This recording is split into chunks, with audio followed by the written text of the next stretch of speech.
Everyone, আসসালামু আলাইকুম। আশা করছি আল্লাহর রহমতে আপনারা সবাই অনেক ভালো আছেন। গাইস, আজকে যে ঘটনাটি শেয়ার করতে যাচ্ছি খুবই একটি ইন্টারেস্টিং ঘটনা। তো আশা করি এই ঘটনাটি আপনাদের সবার অনেক ভালো লাগবে। তো এই ঘটনাটি 2 থেকে 3 বছর আগের ঘটে যাওয়া একটি ঘটনা। এই ঘটনাটি আমার একটা আপুর সাথে ঘটে। আমার আপু থাকে ফরিদপুরে। তার হাজব্যান্ড এখানকার একটি স্কুলের প্রিন্সিপাল ছিল। তাই বার্ষিক ছুটিতে স্কুল থেকে একটি পিকনিকের আয়োজন করা হয় সুন্দরবনে যাওয়ার জন্য।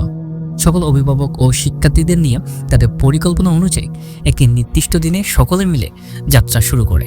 তারা যে বাসটি ভাড়া করেছিল সেই বাসটির নাম ছিল সোনারতরী। তারা যাত্রাপথে কিছু না কিছু বাধার সম্মুখীন হয়।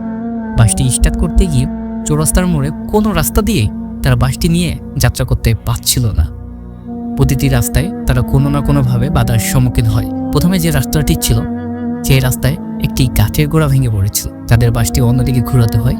অন্য রাস্তায় গেলে সেখানেও দেখতে পায় রাস্তা বড় করে কাটা হয়েছে এবং তারা জানতই না।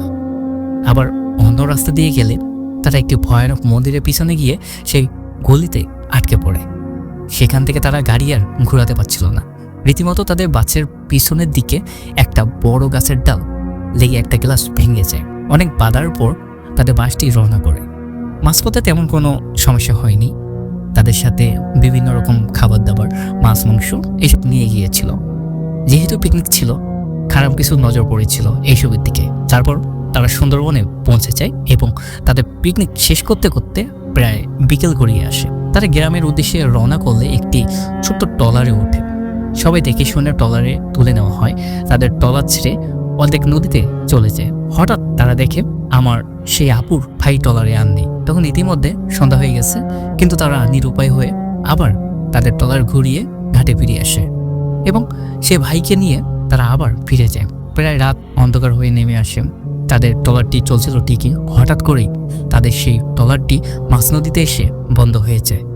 তারা মাছ নদীতে বসে কোনো নেটওয়ার্ক পাচ্ছিল না। ভয়ানক ঢেউ তাদের ট্রলারের উপরে চাপড়ে পড়েছিল। নিরুপায় হয়ে তারা সেখানে বসেছিল এবং ভয়ে সবাই মিলে ঈশ্বরের নাম যাপন করছিল। পরে অন্য একটি জাহাজ তাদের সেই ট্রলারকে বেঁধে ঘাটে নিয়ে যায়। যাই হোক, তারা বিভিন্ন পরিস্থিতির সম্মুখীন হয়। কোনো খারাপ শক্তি তাদের বারবার পিছু টানছিল।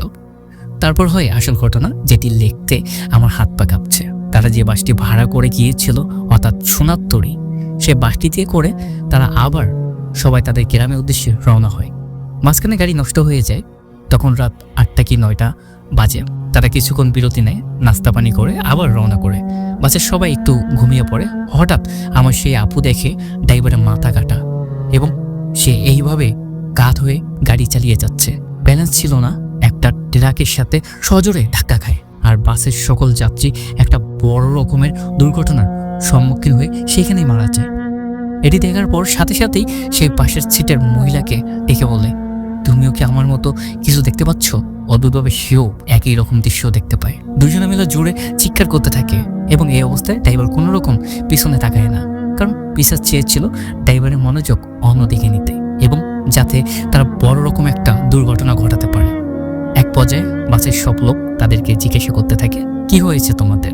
তখন তারা সব খুলে বললে, তারা বলে যে এটি তোমাদের দৃষ্টিভঙ্গি ছিল।